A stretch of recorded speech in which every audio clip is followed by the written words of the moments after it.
Hello guys, welcome back to my channel government job. और मैं आज आपके सामने एक बहुत ही इम्पोर्टेंट रिक्रूटमेंट के बारे में बात करने जा रहा हूं, जो है एफसीआई से रिलेटेड। एफसीआई का कैटेगरी 1 का रिक्रूटमेंट आ चुका है। तो आइए अब हम देखते हैं कि इसमें क्या क्या एलिजिबिलिटी है और कौन कौन से पोस्ट आए हुए हैं। ठीक है, तो आइए हम देखते हैं। यहाँ हम डालेंगे एफसीआई कैरियर और यहाँ पे आप देख सकते हैं कि ये एफसीआई कैरियर में ये कैटेगरी 1 पे हम क्लिक करेंगे तो यहाँ से हम इसका एडवर्टाइजमेंट डाउनलोड कर लेते हैं।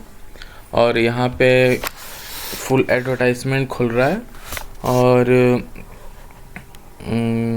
बस एक मिनट दोस्तों, ये देखिए खुल गया। और आइए अब मैं आपके साथ ये करके इम्पोर्टेंट इसके डिस्कशन करता हूँ। एफसीआई ने रिक्रूटमेंट रिलीज़ किया है कैटेगरी 1 के लिए, और इसमें क्या क्या पोस्ट हैं वो मैं आपको बता देता हूँ। ये पहला पोस्ट है assistant general manager general administration के लिए। इनको क्या सैलरी पे मिल रहा है 60,000 से 1,80,000 के बीच में। बहुत ही अच्छा पे है ये। इसमें मैक्सिमम एज लिमिट क्या है? मैक्सिमम एज लिमिट है 30 ईयर्स। और SC ST OBC और EWS के लिए सीटें हैं, टोटल मिला के 30 सीट्स हैं। हमारा नेक्स्ट है असिस्टेंट जनरल मैनेजर टेक्निकल। इसकी पे स्केल क्या है? इसका भी वही है जो असिस्टेंट जनरल मैनेजर का है, जो है 60,000 से लेकर 1,80,000 के बीच में सैलरी है। इसकी मैक्सिमम एज है 28 ईयर्स।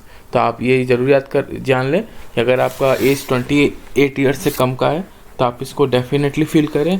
और इसका टोटल पोस्ट है 27 पोस्ट, और ये पोस्ट इंक्लूडिंग है SC ST OBC EWS या अनरिजर्व्ड। तीसरा हमारा है असिस्टेंट जनरल मैनेजर अकाउंट्स। इसकी भी सैलरी सेम है। यहाँ आप देख सकते हैं सबकी सैलरी सेम है मेडिकल ऑफिसर को छोड़ के। तो असिस्टेंट जनरल मैनेजर की सैलरी है 60,000 से 1,80,000 के बीच में। और यहाँ पे भी मैक्सिमम एज लिमिट है 28 ईयर्स। और नेक्स्ट है हमारा असिस्टेंट जनरल लॉ मैनेजर। इसकी सैलरी है 60,000 से 1,80,000 के बीच में। और इसमें आपका मैक्सिमम एज है 33 ईयर्स, यानी अगर आप 33 ईयर्स तक हैं तो आप भर सकते हैं इसका फॉर्म। हमारा नेक्स्ट है मेडिकल ऑफिसर। इसकी सैलरी है 50,000 से 1,60,000 के बीच में। और इसका मैक्सिमम एज है 35 ईयर्स। तो अगर आप 35 ईयर्स से कम के हैं तो इसको डेफिनेटली भरें। तो यहाँ पे मैं आपको बता दूँ टोटल है हमारी 89 पोस्ट, जिसमें से 14 पोस्ट है आपकी SC के लिए, 6 पोस्ट है ST के लिए, 17 पोस्ट है OBC के लिए, 9 पोस्ट है EWS यानी इकोनॉमिकल वीकर सेक्शन के लिए, और 43 पोस्ट है आपकी जनरल कैंडिडेट के लिए। आइए अब इसकी एलिजिबिलिटी क्राइटेरिया देख लेते हैं क्या है। ये सब तो कुछ नहीं है, ये तो आप देख लीजिएगा। मैं आपको सीधे एलिजिबिलिटी क्राइटेरिया पे ले चलता हूँ। देखिए, सबसे पहले हमारा है assistant general manager in bracket general administration. इस पोस्ट का कोड है A। और इसके लिए आपको क्या मांगा गया है? हमारा है पहला है पोस्ट ग्रेजुएशन डिग्री और equivalent from a recognised university, यानी आपके पास पोस्ट ग्रेजुएशन की डिग्री होनी चाहिए विथ मिनिमम 55%। आपके पास मिनिमम 55% होना चाहिए, या आपके पास ACA AICWA या ACS ये सर्टिफिकेट्स होने चाहिए।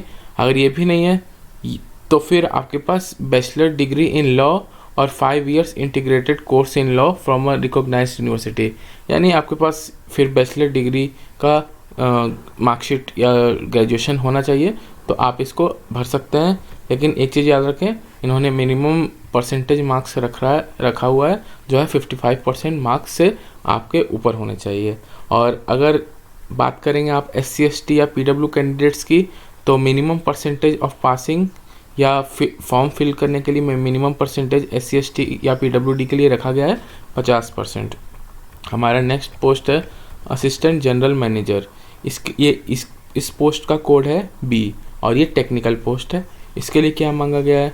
हमारा BSc in agriculture from a recognised university with 55% marks, यानी आपके पास BSc की डिग्री होनी चाहिए, लेकिन किस चीज़ से? एग्रीकल्चर से, विथ 55% मार्क्स होना चाहिए। अगर आपके पास ये भी नहीं है देन आपके पास BTech डिग्री होनी चाहिए या BE डिग्री होनी चाहिए फूड साइंस से, यानी फूड साइंस से आपने बीटेक कर रखा हो या बीई कर रखा हो और आपका मिनिमम परसेंटेज 55% मार्क्स होना चाहिए, तो आप इसके लिए एलिजिबल हैं। अगर ये भी नहीं है तो उन्होंने और करके डाल रखा है, जो है बीटेक डिग्री और BE degree and food science technology और फूड प्रोसेसिंग टेक्नोलॉजी और फूड इंजीनियरिंग और फूड प्रोसेसिंग और food preservation technology from a recognised university.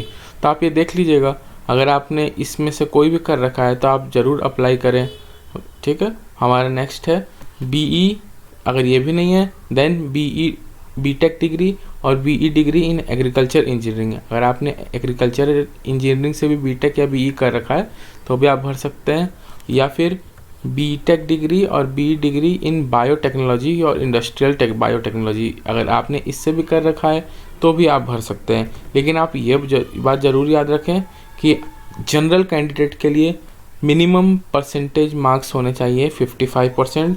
अगर जनरल कैंडिडेट के 55% है तो वो ये ज़रूर भरें, और अगर SC ST या PWD की बात करूँ तो वो 50% पे भी ये फॉर्म फिल कर सकते हैं। और हमारा नेक्स्ट पोस्ट है असिस्टेंट जनरल मैनेजर अकाउंट्स का, और इनका पोस्ट कोड क्या है C। इसके लिए क्या होना चाहिए हमारे पास, एसोसिएट मेंबर ऑफ, यानी हम इन तीनों में से किसी एक के एसोसिएट मेंबर होने चाहिए। और वो एसोसिएट मेंबर क्या है, the institute of chartered accountant of India और the institute of chartered cost accountant of India और the institute of company secretariat of India. इन तीनों में से आप किसी के भी एसोसिएट मेंबर हैं तो इस पोस्ट के लिए आप ज़रूर अप्लाई कर सकते हैं। और हमारा नेक्स्ट है जिस पोस्ट का कोड है D, यह है assistant general manager in bracket law, यानी इसमें बेसिकली आपकी लॉ की डिग्री मांगी गई है, full time degree in law from a recognised university या इंस्टीट्यूट। एंड यहाँ पे एंड मतलब और नहीं, एंड मतलब इसके साथ साथ ये भी चाहिए, और वो क्या चाहिए, minimum 5 year experience as a practising lawyer in civil matter representing his client in at least 3 cases every year, यानी आपके पास 5 साल का एक्सपीरियंस होना चाहिए एज अ प्रैक्टिसिंग लॉयर, और आपने एटलीस्ट सिविल मैटर से रिलेटेड 3 केस हैंडल किए हुए हों इन एवरी ईयर, ठीक है। या इसके साथ इन्होंने या भी जोड़ा है, और 5 year experience as a law officer in central government, या आपके पास अगर ऊपर वाला नहीं है तो 5 साल का आपके पास एक्सपीरियंस हो as a law officer in central government या स्टेट गवर्नमेंट, तो भी आप इसके लिए अप्लाई कर सकते हैं। इसमें नोट तो ज़्यादा इम्पोर्टेंट नहीं है, तो आप पढ़ लीजिएगा, जो मेन इम्पोर्टेंट चीज़ थी वो मैंने आपको यहाँ पे बता दी है, ठीक है। और हमारा नेक्स्ट और लास्ट जो हमारा पोस्ट है वो उस पोस्ट का कोड है E। तो E पोस्ट कोड किस के लिए है, मेडिकल ऑफिसर के लिए। इसके लिए आपके पास क्या होना चाहिए, MBBS डिग्री और अंडरगॉन इंटरमेंट और compulsory surgery for a period of 1 year. आपके पास MBBS की डिग्री होनी चाहिए, या फिर अंडरगॉन इंटरमेंट और अ कंपलसरी सर्जरी, या आपने सर्जरी की प्रैक्टिस कर रखी हो 1 साल तक के लिए, ठीक है। तो आप इस फॉर्म को अप्लाई कर सकते हैं। इसका एक्सपीरियंस क्या मांगा गया है, इसका एक्सपीरियंस मांगा गया है 3 years experience in organised medical institution preferably in a labour organisation, यानी इसके साथ ये मैंडेटरी है, आपके पास 3 साल का एक्सपीरियंस होना ही चाहिए इंस्टीट्यूशन में मेडिकल के, और ज़्यादा प्रिफरेबल मतलब ज़्यादा किस में, लेबर ऑर्गेनाइजेशन में। तो आप इसके लिए अप्लाई कर सकते हैं। आप इन चारों में से कोई भी पोस्ट के लिए अप्लाई कर सकते हैं, ऐसा यहाँ पे लिखा हुआ है। और बात करते हैं अब एज रिलैक्सेशन की। तो एज रिलैक्सेशन वही है, यहाँ पे देखिए लिखा हुआ है अगर आप FCI के कैंडिडेट हैं तो आप 50 साल आपकी एज रिलैक्सेशन है। अगर आप PWD के हैं तो 10 ईयर्स है। अगर आप SC/ST PWD belonging to SC/ST category, यानी अगर आप PWD हैं और आप SC/ST कैटेगरी के हैं तो आप 15 ईयर्स आपको एज मतलब एज का फ़ायदा आपको मिल सकता है। और बाकी जनरल और EWS के लिए तो ऐसा कुछ भी नहीं है, तो आप ये ज़रूर देख के अप्लाई करें। और जो और भी इम्पोर्टेंट चीज़ है वो मैं आपको बता देता हूँ, और वो ये है, एक सेकंड, हाँ, अब हर पोस्ट के लिए यहाँ पे पैटर्न दिया गया है कि कैसा एग्ज़ाम होगा। तो पहले हम लोग बात कर लेते हैं असिस्टेंट जनरल मैनेजर, जो कि पोस्ट कोड ए है। इसमें टोटल 180 क्वेश्चन रहेंगे, ड्यूरेशन कितना रहेगा, 2.5 घंटे का। और इसमें क्या क्या पूछा जाएगा, रीजनिंग एबिलिटी, न्यूमेरिकल एबिलिटी के 45 क्वेश्चन रहेंगे, करंट अफेयर्स के 45 क्वेश्चन रहेंगे, मैनेजमेंट एंड एथिक्स इसके 45 क्वेश्चन रहेंगे, और लास्ट है हमारा agriculture economy and computer awareness के 45 क्वेश्चन रहेंगे। तो टोटल हमारे क्वेश्चन 180 रहेंगे, और इसके लिए हम लोग को टाइम मिलेगा 2.5 घंटे का। ठीक है, हमारा नेक्स्ट है assistant general manager technical, assistant general manager account, और असिस्टेंट जनरल मैनेजर लॉ, और असिस्टेंट और मेडिकल ऑफिसर पोस्ट BCDE। इसके लिए सेम पैटर्न है, और वो ये है कि यहाँ पे सेम वही एग्ज़ाम होगा इन चारों के लिए, सिर्फ एक के लिए अलग है, वो असिस्टेंट जनरल मैनेजर के लिए, बाकी इन सब के लिए सेम है। आइए देख लेते हैं। इसमें हमारा टोटल नंबर ऑफ क्वेश्चन रहेगा 180 क्वेश्चन, और 180 क्वेश्चन में क्या क्या रहेगा, रीजनिंग एबिलिटी या न्यूमेरिकल एबिलिटी के 30 क्वेश्चंस रहेंगे, जनरल अवेयरनेस के 30 क्वेश्चन या करंट अफेयर के 30 क्वेश्चन, मैनेजमेंट एंड एथिक्स के 30 क्वेश्चन रहेंगे, और एग्रीकल्चर इकोनॉमी या कंप्यूटर अवेयरनेस के भी 30 क्वेश्चन रहेंगे। और जो आपका रिलेवेंट डिसिप्लिन है, मतलब आप जिस इन चारों में से जो भी पोस्ट के लिए अप्लाई करेंगे उस पोस्ट से रिलेटेड आपके 60 क्वेश्चन रहेंगे। ठीक है, और अब सबसे इम्पोर्टेंट बात कर लेते हैं, वो ये है कि आपका नो नेगेटिव मार्किंग, यानी कोई भी नेगेटिव मार्किंग आपका नहीं होगा। ठीक है, और जनरल एप्टीट्यूड क्वेश्चन यानी मैथ और रीजनिंग जो आएगी आपकी, वो एक क्वेश्चन 1 मार्क्स की रहेगी, और 120 मल्टीपल चॉइस कैरिंग 0.15 मार्क्स, और कुछ क्वेश्चन ऐसे भी रहेंगे जो 0.5 मार्क्स के भी हो सकते हैं। ठीक है, तो आप ये देख लीजिएगा, और बाकी तो ये सब आप पढ़ लीजिएगा, जो मेन पॉइंट है वो मैंने आपको बता दिया है। और आइए अब इसमें, हाँ, एक और इम्पॉर्टेंट पॉइंट ये है कि इसमें इंटरव्यू और डॉक्यूमेंट वेरिफिकेशन भी होगा। यहाँ लिखा हुआ है for the post code of ABCDE candidate have been those candidate who have been shortlisted in the online test will subsequently be called for an interview in the ratio of 1:3। मतलब 1:3 के ratio में इनको interview के लिए बुलाया जाएगा, और यानी 3 गुना बच्चे जितने सिलेक्शन होगा उसका 3 गुना बच्चों को इंटरव्यू के लिए बुलाया जाएगा। और बाकी तो यही दिया हुआ है इसमें कि कैसे अप्लाई करना है, ये आप देख लीजिएगा, वही जो नॉर्मल भरते हैं वैसे ही होगा। अब एलिजिबिलिटी क्राइटेरिया क्या है, no person shall be eligible unless he has attain 18 years of age, मतलब आपकी एज 18 ईयर्स के ऊपर होनी चाहिए। नेशनैलिटी इंडियन, नेपाली, भूटानी, तो आप भर सकते हैं, तो हर एग्ज़ाम में नॉर्मल रहता है।